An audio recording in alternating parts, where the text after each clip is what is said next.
शलाकया चक्षुरुन्मिलितं येन तस्मै श्रीगुरवे नमः। श्रीचैतन्यमनोभीष्टं स्थापितं येन भूतले स्वयं रूपः कदा मह्यं ददाति स्वपदान्तिकम्।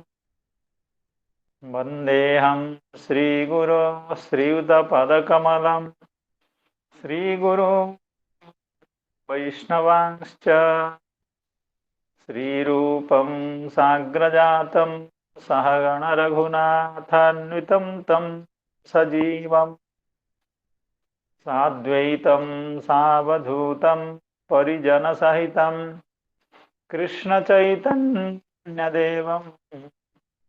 श्रीराधा कृष्णपादान् सहगणललिता श्रीविशाखान्वितांश्च।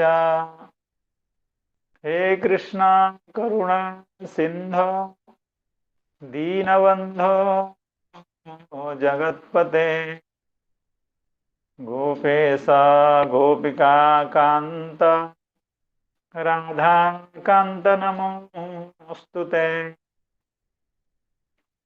तप्त कांचन गौरांगी राधे वृंदावनेश्वरी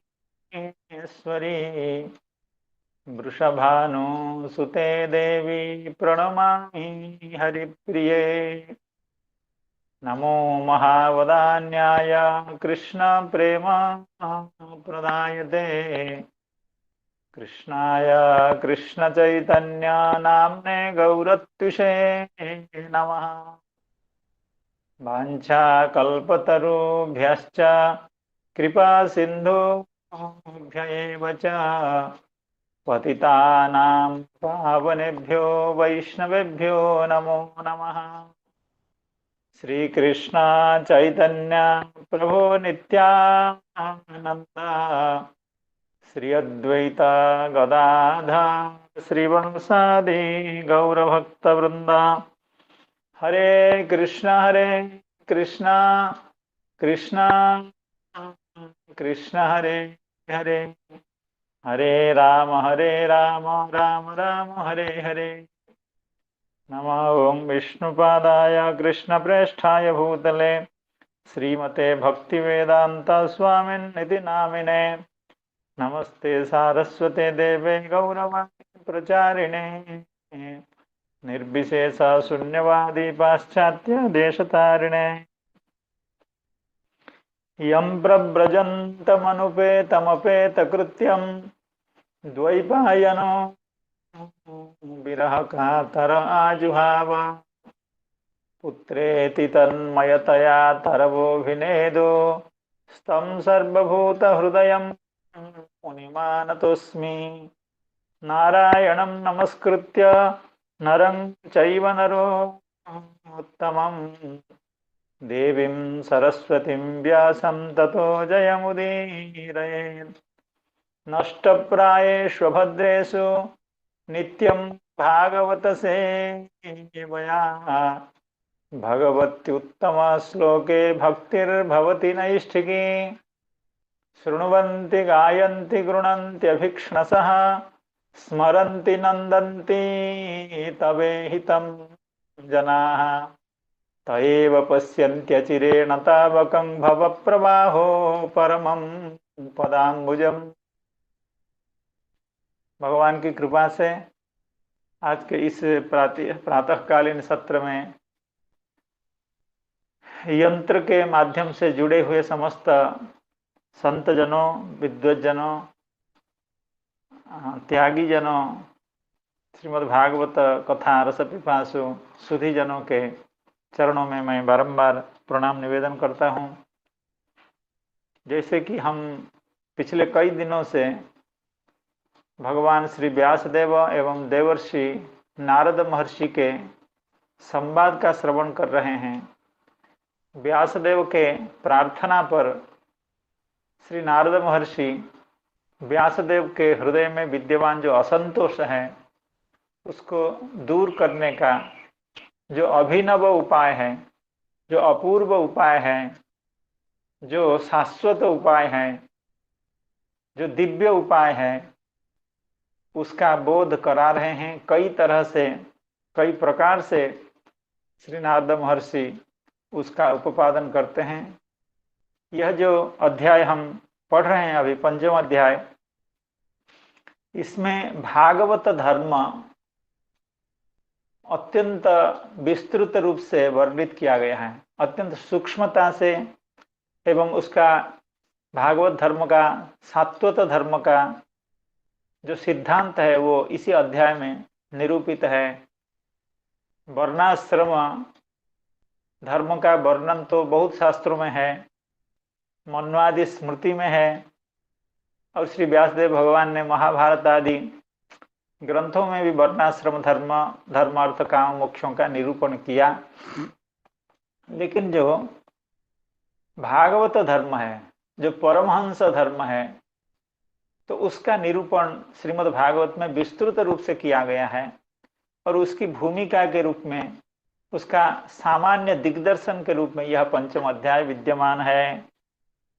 कल हम यह श्रवण कर रहे थे, श्री नारद महर्षि भगवान व्यासदेव को यह बता रहे हैं कि कोई भी व्यक्ति अगर अपना धर्म का परित्याग करके भगवान का भजन करता है एवं भजन में उसको पूर्ण सफलता अभी प्राप्त नहीं हुई है, भजन में सर्वोत्कृष्ट सफलता यह है कि भगवान का साक्षात्कार हो जाए,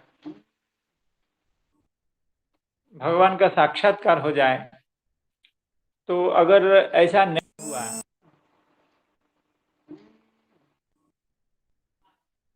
ऐसा नहीं हुआ, उससे पहले ही उस व्यक्ति का अगर पतन हो गया, अर्थात भागवत धर्म से, परमहंस धर्म से उसका पतन हो गया, या मान लीजिए उसका शरीर ही छूट गया, उसकी मृत्यु हो गई, तो फिर वह व्यक्ति जब स्वधर्म का परित्याग करके भगवत धर्म का, भागवत धर्म का अनुसरण कर रहा था, तो उसको इस रास्ते में सफलता तो मिली नहीं, और जो स्वधर्म है उसका परित्याग करने के कारण उसको प्रत्यवाय हो सकता है, उसको पाप हो सकता है।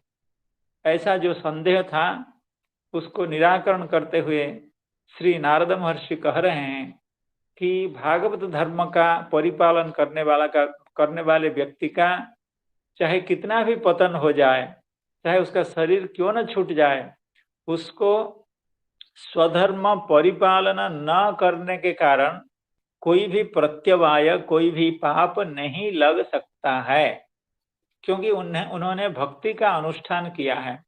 और भक्ति इतनी प्रबल है, इतनी बलवत्तम है कि उसके संस्कार के रहते जीव को कोई भी अपराध, कोई भी पाप स्पर्श नहीं कर सकता है। इसलिए वो स्वधर्म परित्याग जनित किसी भी पाप का भागी नहीं होगा। और उसके विपरीत में अगर कोई भी व्यक्ति भक्ति का परित्याग करके, भगवत भक्ति से विरहित होकर के चाहे स्वधर्म का कितने भी निष्ठा से परिपालन करे, तो उसका लाभ क्या होगा, उसको प्राप्ति क्या होगी?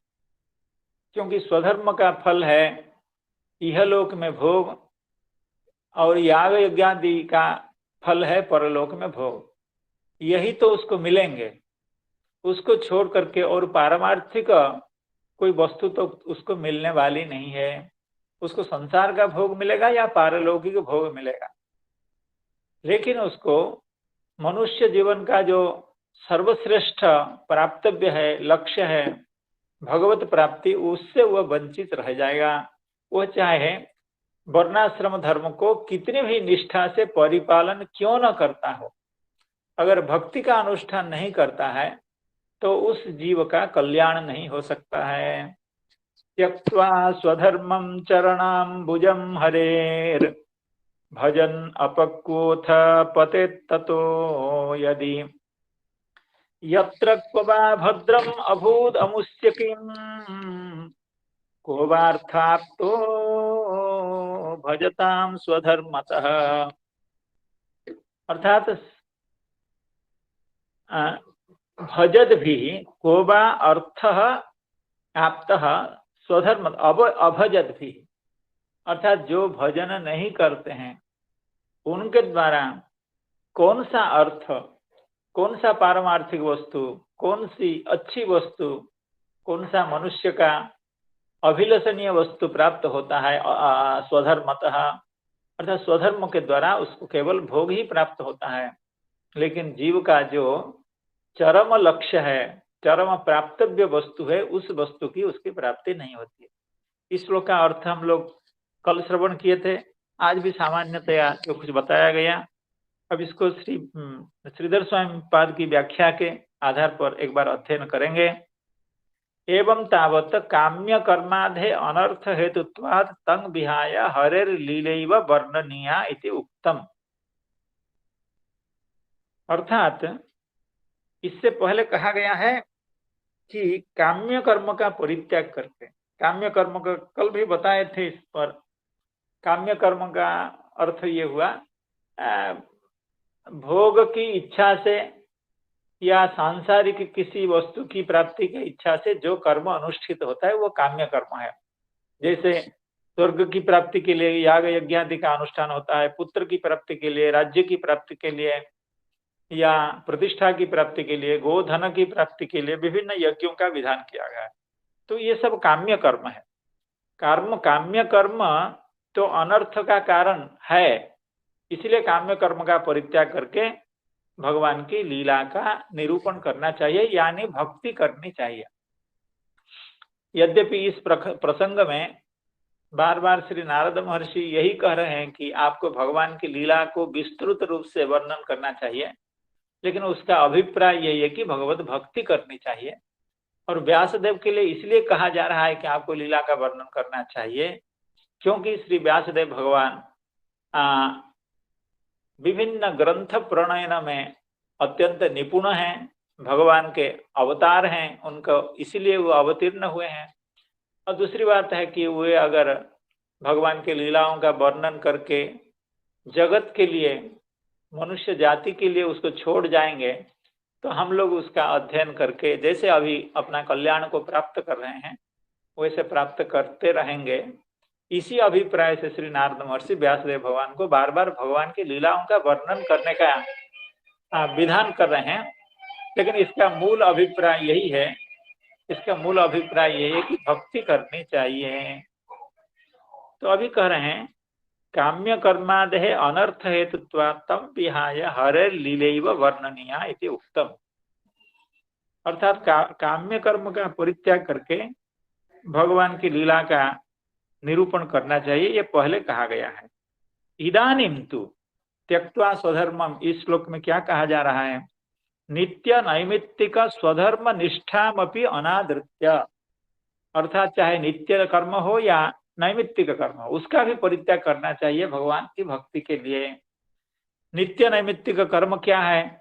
न नित्य कर्म है संध्या वंदन आदि, और नैमित्तिक कर्म है जात कर्म, जाता शौच से शुद्धि के लिए या प्रेता शौच के अशुद्धि के लिए। घर में किसी का निधन हो गया है या घर में कोई नया किसी का जन्म हुआ है, उसके चलते जो अशौच आदि होते हैं, उस अशौच से मुक्ति प्राप्त करने के लिए जो कर्म किया जाता है उसको नैमित्तिक कर्म कहते हैं। भक्त के लिए, जो भगवान की दृढ़ भक्ति करना चाहते हैं, उनके लिए नित्य कर्म एवं नैमित्तिक कर्म भी आवश्यक नहीं होता है। अर्थात वे जैसे काम्य कर्म का परित्याग करते हैं, उसी तरह से नित्य एवं नैमित्तिक कर्म का भी परित्याग करना चाहिए। इदानीं तो नित्य नैमित्तिक स्वधर्म निष्ठामपि अनादृत्य, अर्थात उसका अनादर करते हुए केवलम हरिभक्तिरेव उपदेष्टव्या, केवल भगवान की भक्ति की बात कही जा रही है। इतिहासयनाः त्यक्त्वा स्वधर्मं ननु स्वधर्म त्यागेन भजन भक्ति परिपाकेन यदि कृतार्थो भवेत् तदा न काचित चिंता। श्रीधर स्वामीपाद बहुत अच्छे ढंग से इसको पूर्व पक्ष के रूप में उपस्थापित करते हुए कह रहे हैं, ठीक है, स्वधर्म त्यागे न भजन, अर्थात किसी व्यक्ति ने स्वधर्म त्याग पूर्वक भगवान का भजन शुरू कर दिया, लेकिन शुरू कर दिया भगवान का भजन, भक्ति परिपाके न यदि कृतार्थो भवे तदा न काचित चिंता। ठीक है, उन्होंने स्वधर्म का परित्याग कर दिया और भक्ति मार्ग में अग्रसर हो रहा है, एवं भक्ति का उसको परिपाक हो गया, अर्थात भक्ति का जो चरम फल है या भक्ति अत्यंत परिपक्व अवस्था में उसकी पहुंच गई, भगवत प्रेम तक उनको उत्पन्न हो गया और भगवान का साक्षात्कार भी हो गया, अर्थात भक्ति की अत्यंत उन्नत अवस्था में अगर वो स्थित हो गए तब कोई बात नहीं है, तदा न काचित चिंता। क्योंकि स्वधर्म का परित्याग करने से उनको कोई प्रत्यवाय अगर हो भी तो भक्ति के परिपाक के कारण उससे वो बच जाएंगे, तो उनका अकल्याण नहीं होगा। यदि पुनः अपक्व एवं म्रियेत, लेकिन अभी भक्ति का शुभारंभ किए हैं लेकिन भक्ति अभी परिणत अवस्था में पहुंची नहीं है, उससे पहले ही उनका अगर देहपात हो गया, ततः भ्रस्यद्वा, या भक्ति से ही उनका भ्रंश हो गया, अर्थात भक्ति से वे च्युत हो गए, जिस दृढ़ भक्ति का आचरण कर रहे थे उस भक्ति से वे च्युत हो गए, उस भक्ति को अभी कर नहीं पा रहे हैं किसी भी कारण से। तो स्वधर्म का तो भक्ति के लोभ से, भक्ति करने के लोभ से उन्होंने स्वधर्म का परित्याग कर दिया है, लेकिन इधर भक्ति में भी उनको परिपक्व अवस्था प्राप्त नहीं हुई है, चाहे उनका शरीरपात हो गया हो या भक्ति से उनका मन टूट जाने के कारण, विमुखता के कारण भक्ति से वे रहित हो गए। तदाच स्वधर्म त्याग निमित्त अनर्थ स्यात्, तो स्वधर्म त्याग करने के कारण उनको जो अनर्थ है, जो प्रत्यवाय है, वो तो उनको लगेगा, तो समस्या हो गई। अच्छा यही होता कि वो स्वधर्म भी करते होते और भक्ति का भी अनुष्ठान करते होते। अगर मान लीजिए भक्ति छूट भी जाती तो स्वधर्म का अनुष्ठान जब निरंतर कर रहे हैं तो उनको फिर पाप नहीं लगता, लेकिन आप तो उनको उल्टी बात बता रहे हैं। आप कह रहे हैं कि स्वधर्म का परित्याग करो और भक्ति का सेवन करो, लेकिन भक्ति में अगर अपरिपक्वता के साथ उनका विनाश हो गया या भक्ति से वे विभ्रष्ट हो गए, च्युत हो गए, तो फिर उनको तो पाप होगा, उनकी तो दुर्गति होगी, नरकादि गमन होगा। इति आशंक्य आह ततो, ततो माने भजनात्, त्यक्त्वा स्वधर्मं चरणाम्बुजं हरेर भजन अपक्वोथ पतेत ततो यदि, ये ततो है, ततो माने ततः, उससे अगर वो, ततः माने भजनात्, अरे भक्ति से अगर उनका पतन हो गया, अगर पतेत कथनचित भ्रस्येत, किसी भी कारण से, भगवान के संकल्प से, उनके अपने प्रारब्ध से, कैसे भी हो, भक्ति से वे च्युत हो गए। ऐसा देखा भी जाता है, कुछ लोग भक्ति का अनुष्ठान काफी दिन करते हैं, उसके बाद उनको भक्ति में मन नहीं लगता। ये भगवान की लीला है, क्योंकि भक्ति रस का आस्वादन करने के बाद भक्ति में कितने कितने लोभनीय चीज हैं। भक्ति का मार्ग हर तरह से आकर्षक होता है, जीव को अपनी ओर आकृष्ट कर लेता है, लेकिन भगवान के संकल्प के कारण कई बार ऐसे होता है कि कुछ लोग भक्ति का अनुष्ठान काफी दिन करने के बाद भी, साधु संग काफी दिन करने के बाद भी भक्ति से विमुख हो जाते हैं, भक्ति संस्कार उनमें कम हो जाता है, ऐसा होता है। लेकिन फिर भी उनकी दुर्गति नहीं हो सकती है। तदापि भक्ति रसिकस्य, क्योंकि भक्ति रस का उनको एक बार आस्वादन मिला है, अभी उनको किसी भी कारण से भक्ति से च्युति हो गई, लेकिन भक्ति रस का उनको जो आस्वादन मिला है, उनको कर्म अनधिकारार्थ, देखिए श्रीधर स्वामीपाद का यह कहना है, जो भक्ति रसिक है, अर्थात भक्ति में जिनको रस मिल रहा है, मजा आ रहा है, जैसे विषय रस हम लोगों को मिल रहा है, अच्छा खाने में, अच्छा सिनेमा देखने में, इत्यादि इत्यादि कई विषय के रस में जैसे जीव मज्जित हो जाता है, अर्थात उसको स्वाद मिलता है। उसी तरह से भक्ति को भक्ति का स्वाद जिसको मिला हुआ है, उसको कर्म अनधिकारात, श्रीधर स्वामी पाद कहते हैं, उसको कर्म करने का अधिकार नहीं है। अर्थात वह अगर नित्य नैमित्तिक कर्म कर रहा है तो समझ लीजिए कि वो अनधिकार का चर्चा कर रहा है, अनधिकार का काम कर रहा है, जिसमें उसको अधिकार नहीं है ऐसा काम कर रहा है। अर्थात जो शुद्ध भक्ति करते हैं और भक्ति का जिनको रस मिल चुका है, अर्थात भक्ति में आनंद आ रहा है, भक्ति का कोई अंग श्रवण कीर्तन आदि में उनको बढ़िया लग रहा है, बड़ा मन प्रसन्न हो जाता है। एक बार कथा श्रवण करते हैं, नाम जप करते हैं, भगवान का दर्शन करते हैं, तो उनको बहुत आनंद आता है, प्रेम आ जाता है। तो ऐसे जो भक्ति रसिक हैं उनके लिए वारण किया गया है, उनके लिए निषेध किया गया है कि आपको कर्म नहीं करना है। कर्म अनधिकारात नानर्थ शंका। इसलिए जब भक्ति रसिक हो गए हैं, उनको कर्म में अधिकार ही नहीं है, अगर वे कर्म न करें तो फिर उनको कोई अनर्थ नहीं होता है। कर्म न करने से अनर्थ किसको होगा? जिसको कर्म करने का अधिकार है, अर्थात कर्म करने का जिनको आवश्यक है, जिनके लिए कर्म आवश्यक है, वे अगर कर्म न करें तो उनको प्रत्यवाय लगेगा, उनका पतन होगा।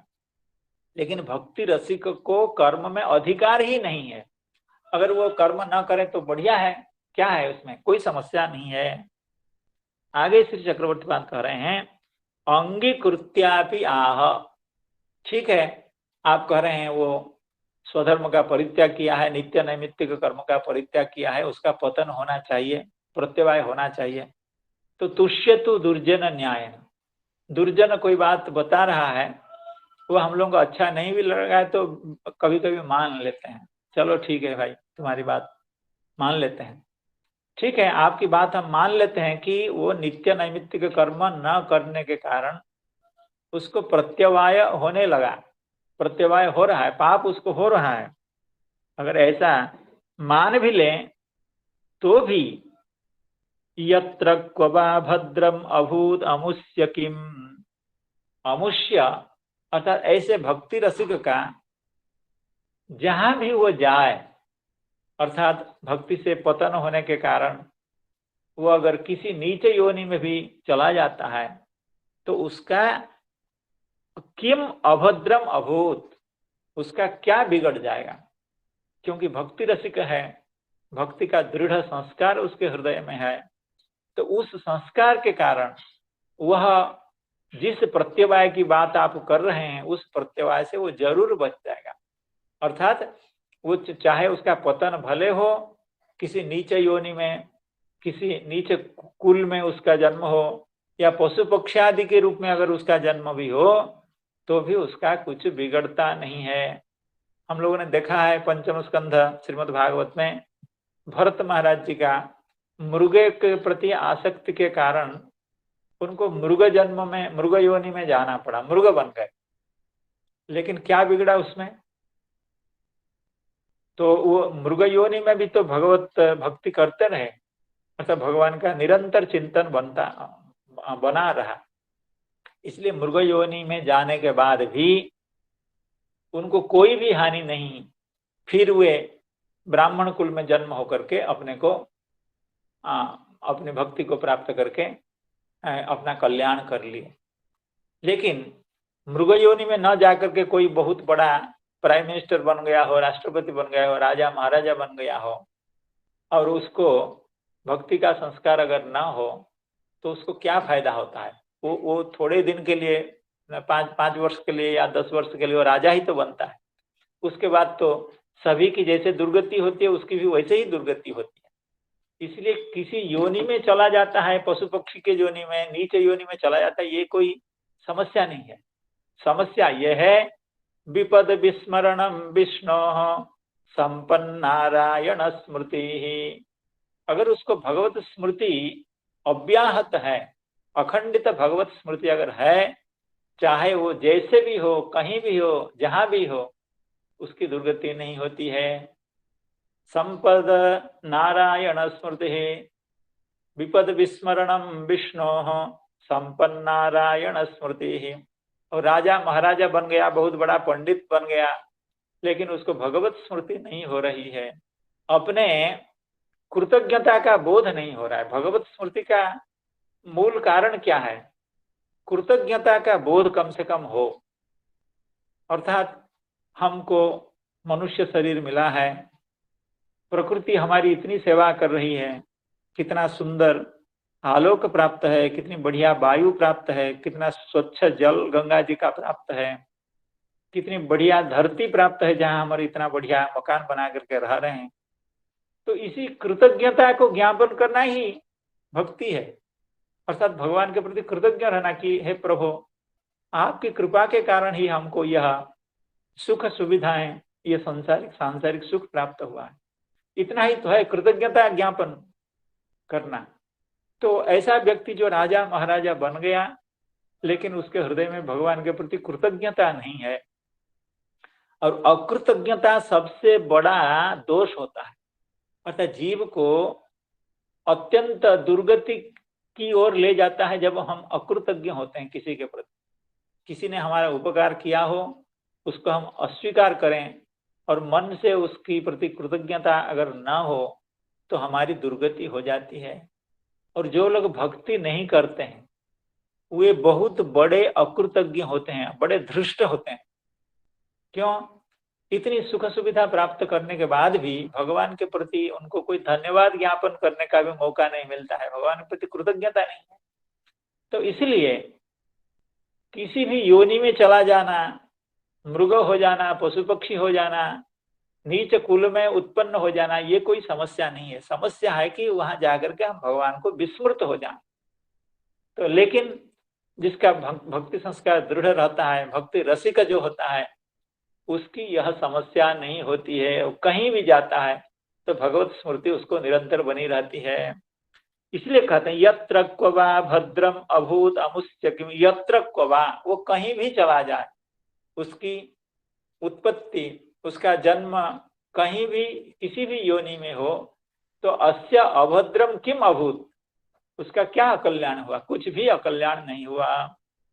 और विपक्ष में, और दूसरी ओर क्या समस्या है? कोवार्थ आप तो अभजताम स्वधर्मतः।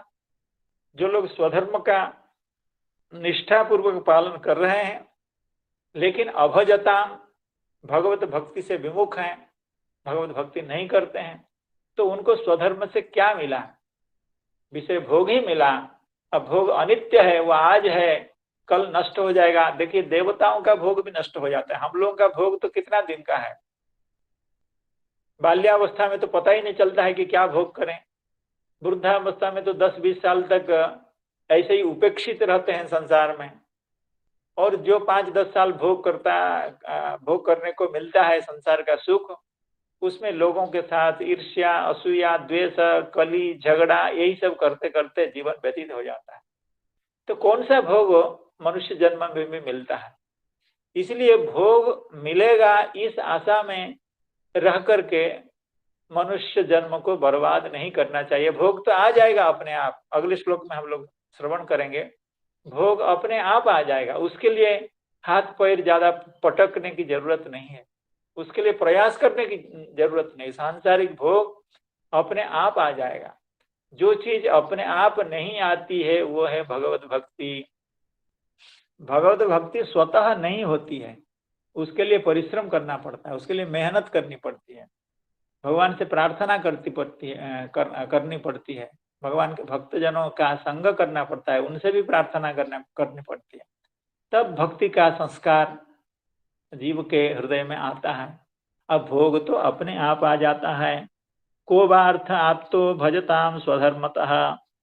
तो बा शब्द कटाक्षे, कटाक्षे अर्थात उनको प्रश्न करने में, अर्थात आपको क्या मिल जाएगा, इस तरह के जो प्रश्न होते हैं, क्या मिला आपको, इतना दिन गए थे आप वहां, ये कटाक्ष है। तो जो भक्ति को छोड़ करके स्वधर्म का अनुष्ठान करते हैं उनको क्या मिला? कटाक्ष यत्र क्ववा नीच योनौ अपि अमुष्य भक्ति रसिकस्य अभद्रम अभूत। अभद्रम अभूत किम नाभूत एव, अर्थात उसका अकल्याण तो हो ही नहीं सकता है भक्ति रसिक का। क्यों?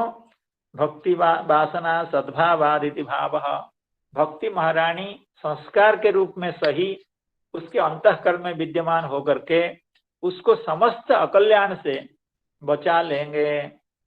अभजद भी तू केवलम स्वधर्मतः को वा अर्थ आपतः प्राप्त, और जो भजन करने वाले नहीं हैं, केवल स्वधर्म का अनुष्ठान करते हैं, वो स्वधर्म चाहे शास्त्रोक्त भले हो, लेकिन वो उनको क्या मिला? अभजतामिति षष्ठी तो संबंध मात्र विवक्षया, अर्थात अभजताम अर्थात भजन न करने वालों को क्या मिला, अर्थात भजन न करने वालों के द्वारा क्या हासिल हुआ स्वधर्म का अनुष्ठान करने से।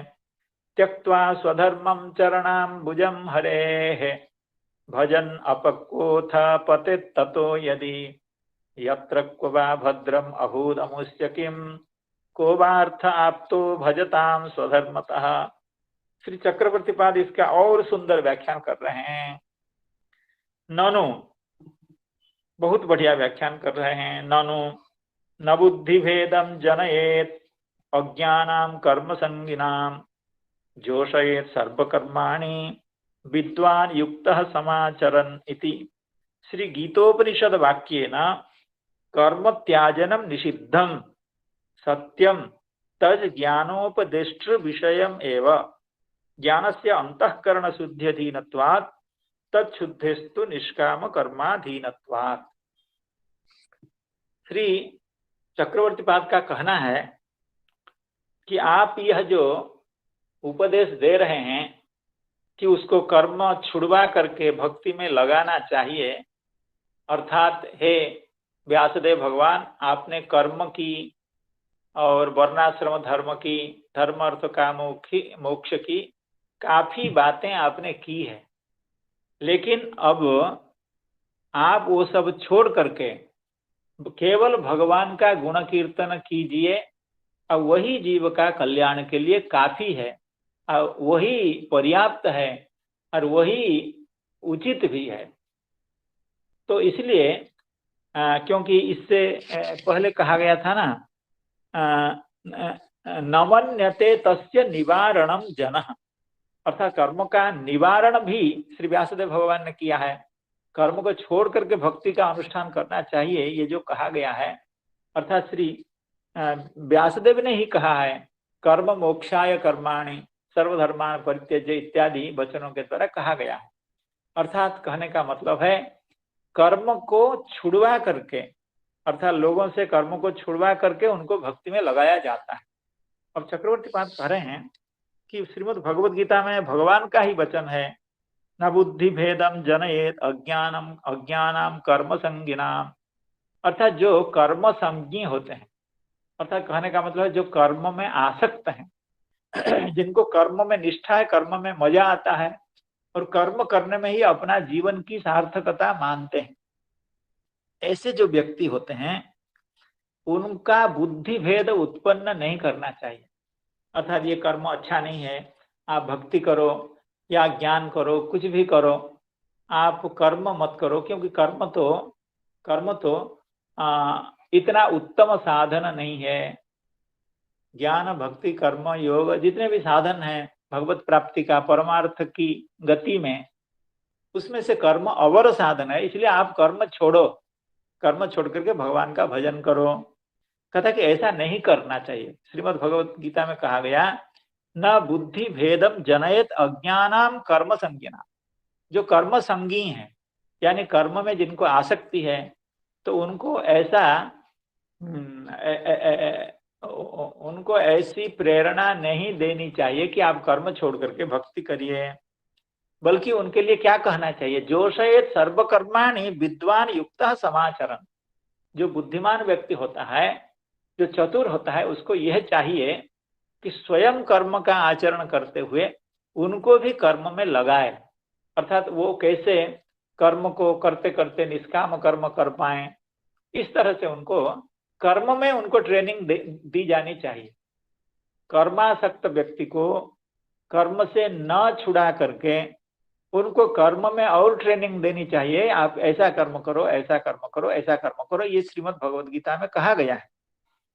न बुद्धि भेदम जनयेत अज्ञानाम कर्म संज्ञिना जोशयेत सर्वकर्माणि। उनको समस्त कर्म, नित्य नैमित्तिक आदि कर्म उनसे करवाना चाहिए। कैसे? विद्वान युक्त समाचरण, खुद उस कर्म का आचरण करते हुए कर्म का अनुष्ठान करवाना चाहिए। तो ये तो भगवान का वचन है, आप क्या उल्टा बता रहे हैं हे देवर्षि नारद कि कर्म छोड़ करके भक्ति करनी चाहिए? ये तो विरुद्ध वचन है। आपकी माने कि भगवान का माने? बोलिए। श्री नारद महर्षि कहते हैं, देखिए श्री व्यासदेव भगवान, यह जो श्री गीतोपनिषद वाक्य है, अर्थात भगवान की यह जो उक्ति है, ये उक्ति किसके लिए है? थोड़ा सा सावधान होकर के समझें, बहुत अच्छी बात है।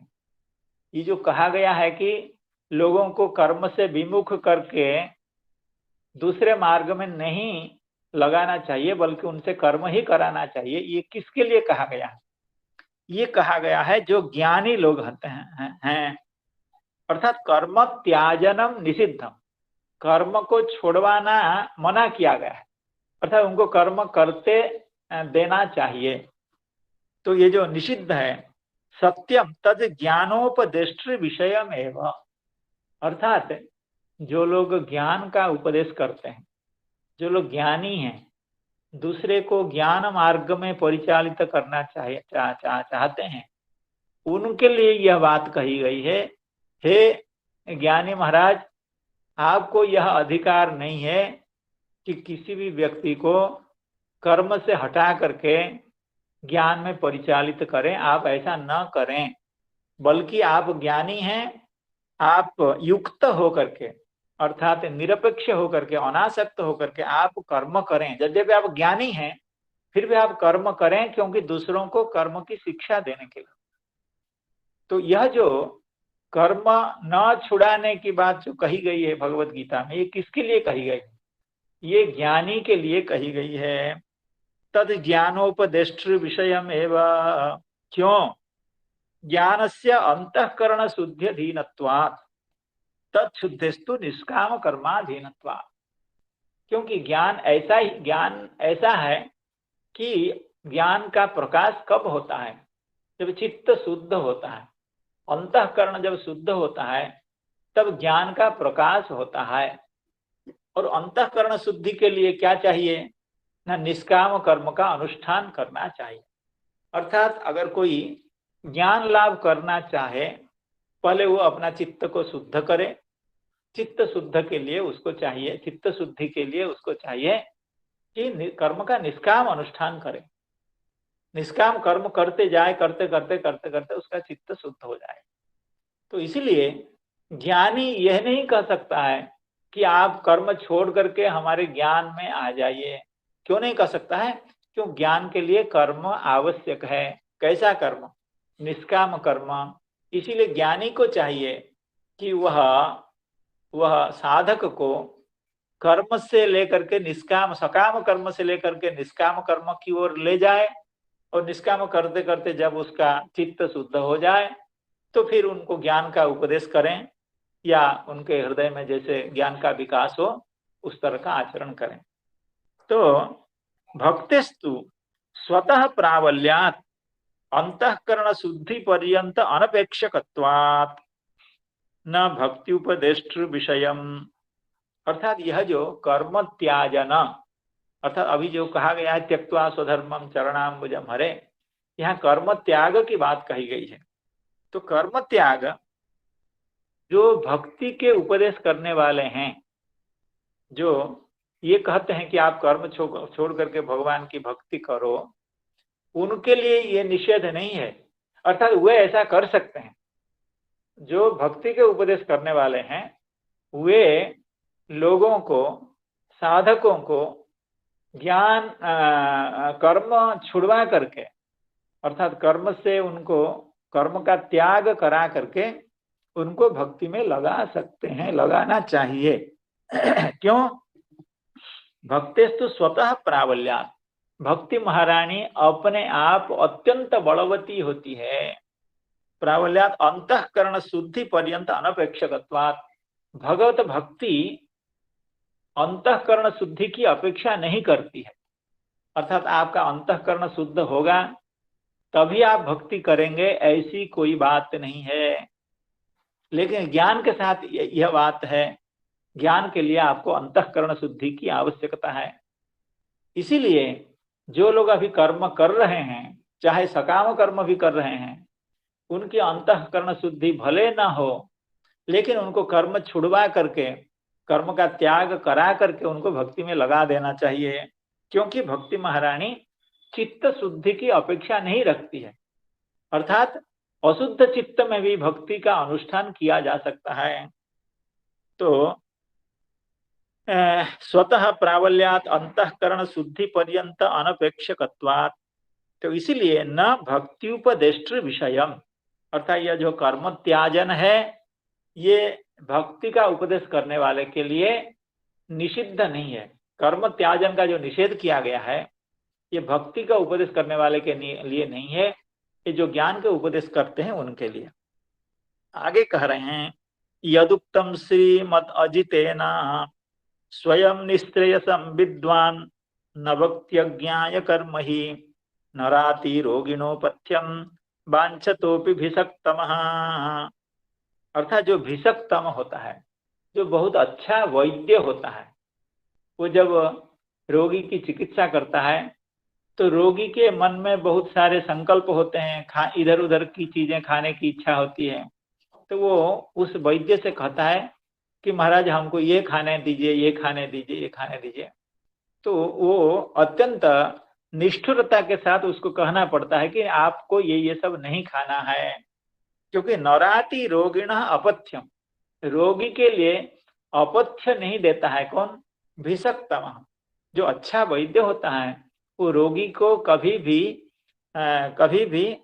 अपथ्य खाने के लिए नहीं कह सकता है।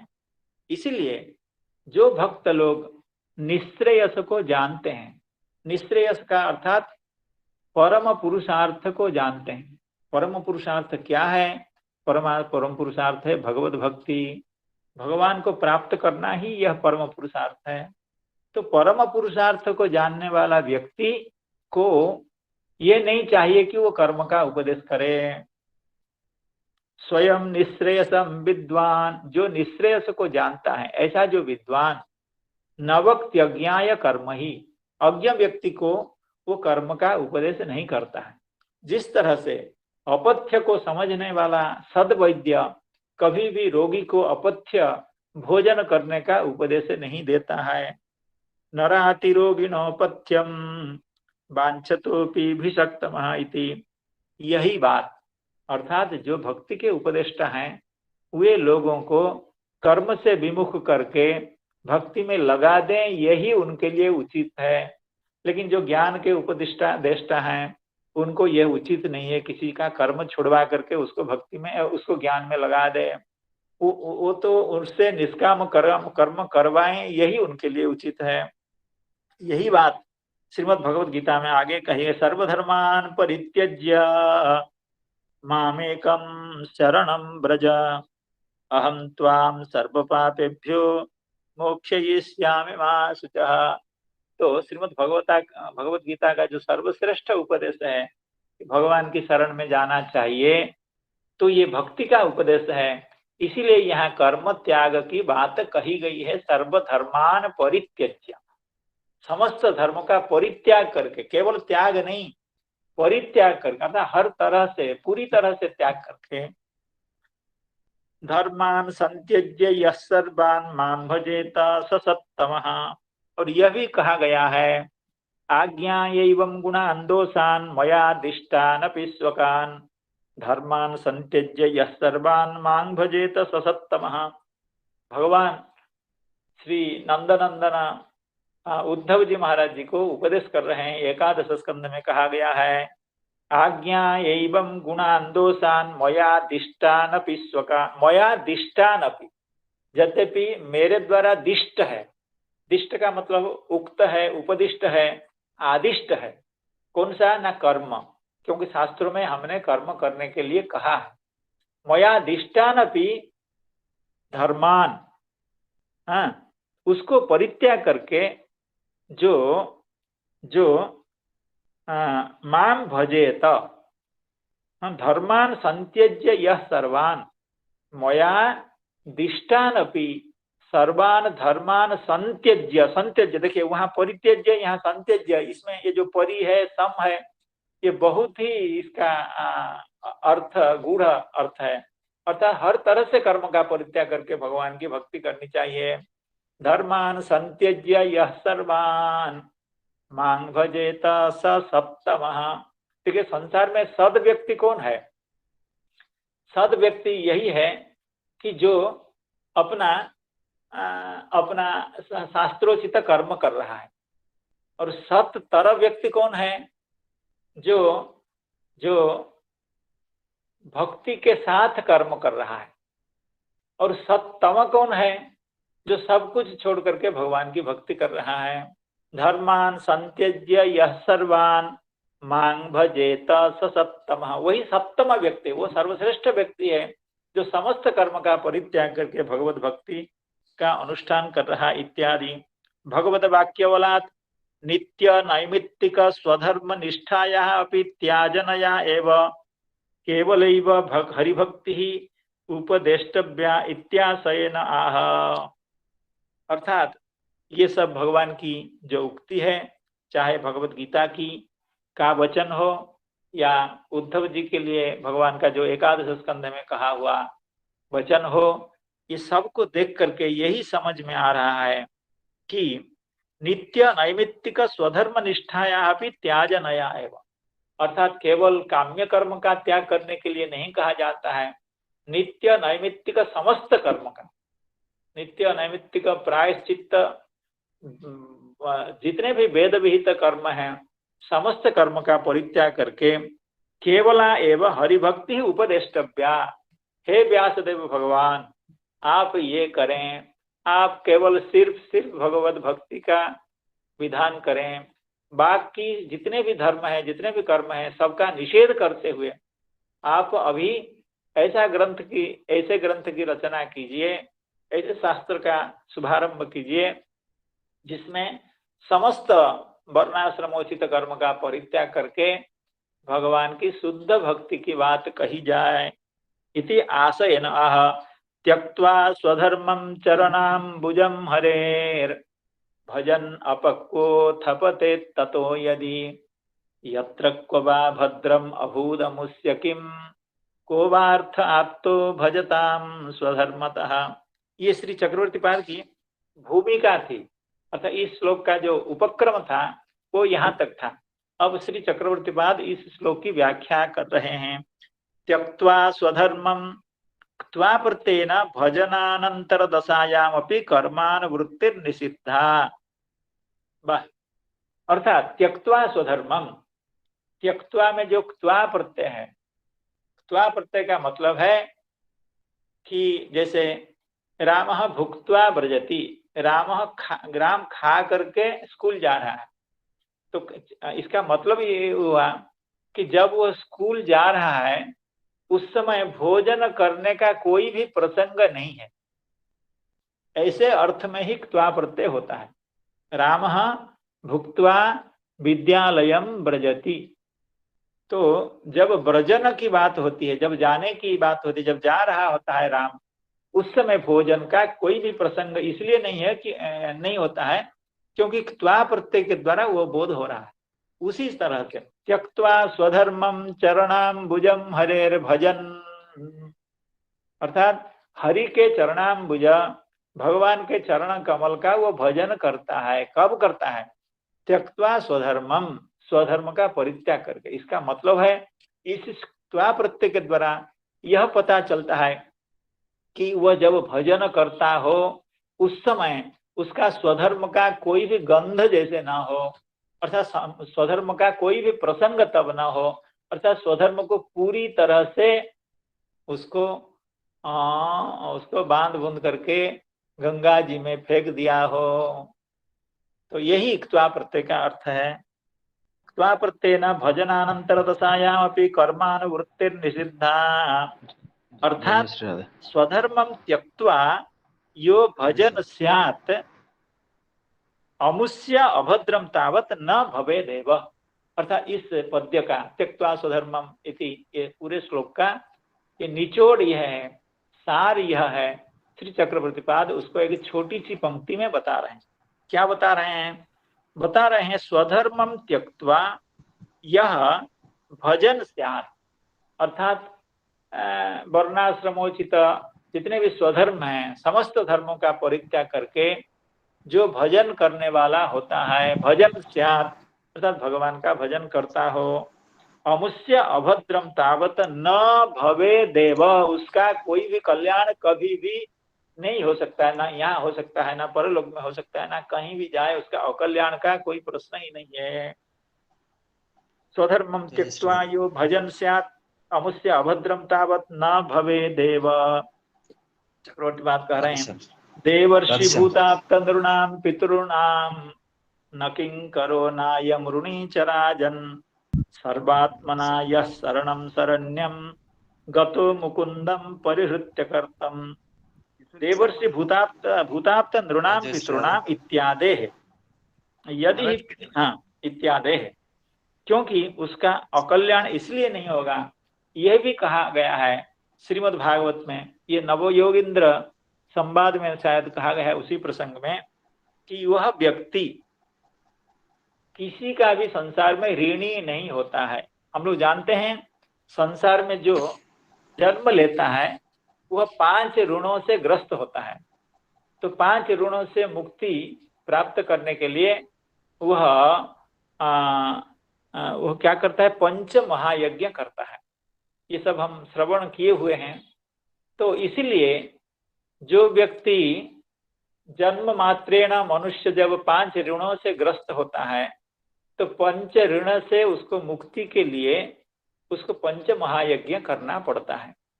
लेकिन भागवत श्रीमद् भागवत में कहा जाता है, देवर्षि भूताप्त नृणाम पितॄणाम न किंकरो नायम ऋणीचराजन्। तो ऐसा व्यक्ति यह सर्वात्मना यह शरणं शरण्यम गतो मुकुंदम परिहृत्य कर्तम, जो भगवान के श्री चरण में संपूर्ण रूप से जिन्होंने आश्रय ग्रहण किया है, वो किसी के प्रति ऋणी नहीं होता है। न देवताओं के प्रति ऋणी होता है, न ऋषियों के प्रति ऋणी होता है, न भूतों के प्रति ऋणी होता है, न आप्त का मतलब उसके कुटुंब के किसी सदस्य के प्रति वो ऋणी नहीं होता है, न समाज के प्रति ऋणी होता है, न पितृ पुरुषों के प्रति ऋणी होता है। उसको कुछ भी करने की जरूरत नहीं, क्योंकि सबसे बढ़िया काम, सब सर्वश्रेष्ठ काम जो करता है उसके लिए छोटे काम करने के लिए कोई आवश्यकता नहीं, वो उसको करना नहीं चाहिए। जैसे जो बहुत बड़े जैसे प्राइम मिनिस्टर होते हैं, तो वो अगर अपना घर की सफाई न करें, झाड़ू न दें, तो वो कोई बात नहीं है। अगर वो झाड़ू दें या अपने बागान की सफाई करें, वो उनके लिए हानिकारक है। क्यों? उतना समय वे अपना जो श्रेष्ठ कर्तव्य है उसमें अगर वो विनियोग करें तो उससे उनकी भलाई होगी और समाज की भी भलाई होगी। उसी तरह से जो समस्त कर्म का परित्याग करके भगवान के चरण में शरणापन्न हुए हैं, वे अगर उसी भक्ति में अपनी निष्ठा को बढ़ाते रहें, भगवत प्रेम बढ़ता रहे उनके लिए, तो वही उससे समग्र राष्ट्र का कल्याण होता है। एक भक्त के साधना से राष्ट्र का जितना कल्याण होता है, अर्थात राष्ट्र में जितनी सद्बुद्धि का प्रसार होता है, उतना कल्याण शायद 100 सैनिक नहीं कर पाते हों। ये सूक्ष्म बात है, ये समझने की बात है। एक संत, एक साधु पूरे समाज में, पूरे देश में जितनी साधुता का प्रचार कर सकता है, जितना आस्तिकता का प्रचार कर सकता है, अर्थात जगत का जितना कल्याण कर सकता है, तो 500 सिक्योरिटी भी उतना कल्याण का प्रचार नहीं कर सकते हैं। साधु के दर्शन से चोर भी साधु हो जाते हैं, केवल दर्शन मात्र से। उनके कथा के श्रवण मात्र से बड़े बड़े डकायत भी साधु बन गए हैं। तो इसीलिए भगवत भक्ति का यह महात्म्य है कि उसका अनुष्ठान करने वाला व्यक्ति को ये वर्णाश्रम कर्म करने की आवश्यकता नहीं है। भगवत स्वधर्मम देवर्षि भूताप्त नृणाम पितृणाम इत्यादि है। आगे श्री चक्रवर्ती बात कह रहे हैं, यदि पुनः अपक्वो भगवत प्राप्ति योग्यो प्राप्ति अयोग्य म्रियेत जीवन्नेव वा कथंचित अन्यासक्त ततो भजनात् दुराचारतया वा पतेत।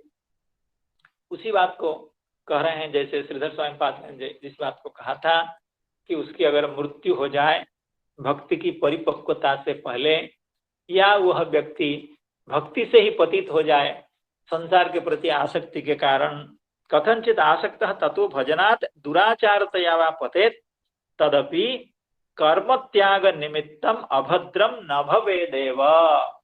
फिर भी वो चाहे कितना पतित हो जाए, वो चाहे मर भी जाए, लेकिन उसको नित्य नैमित्तिक कर्म का परित्याग करने के कारण कोई भी प्रत्यवाय नहीं लगता है। कर्म त्याग निमित्तम अभद्रम न भवेदेव। क्यों? उसी बात को कह रहे हैं, भक्ति वासनास्तु अनुच्छित्ति धर्मत्वात् सूक्ष्म रूपेण तदापि सत्वात् कर्मानधिकारात् इत्याह। कितने हेतु दे देते हैं। भक्ति वासनायाः अनुच्छित्ति धर्मत्वात्, अर्थात भक्ति की वासना का स्वभाव है कि वो उच्छिन्न नहीं होता है।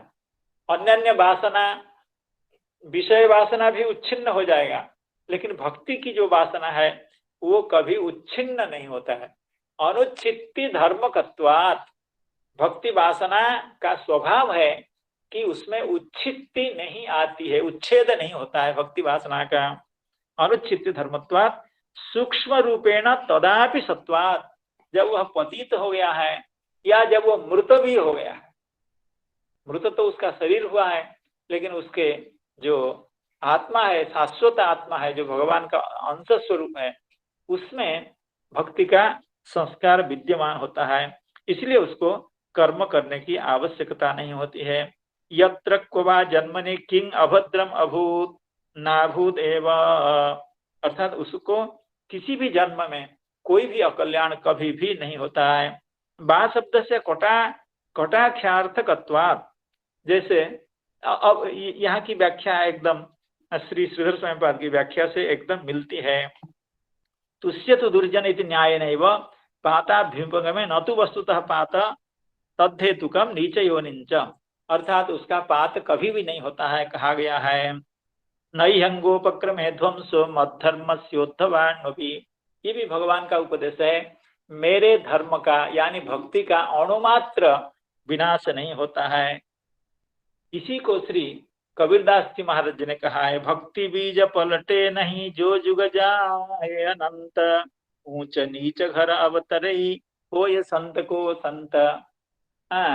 नैहंगोपक्रमे ध्वंसो मद्धर्मस्योद्धवान्वपि, भगवद वाक्यात अमोघ भक्त्यंकुरस्य अवश्य भाव्य पत्र पुष्प फलादित्वाद इति भावः अत्र भवेति अनुक्त्वा भूत निर्देशो वादिनः प्रति आक्षेपम सूचयति।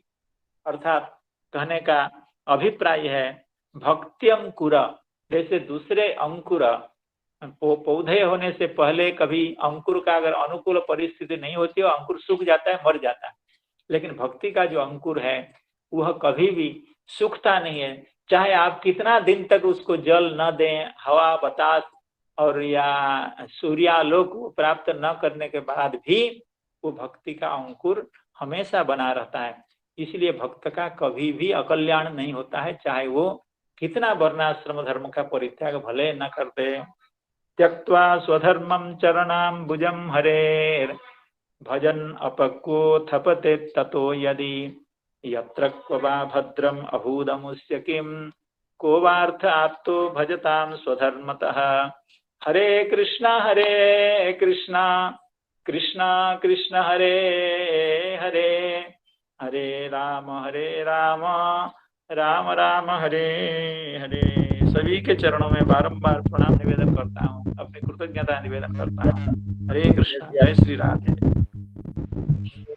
नमो नमः। प्रणाम प्रणाम। कोटि कोटि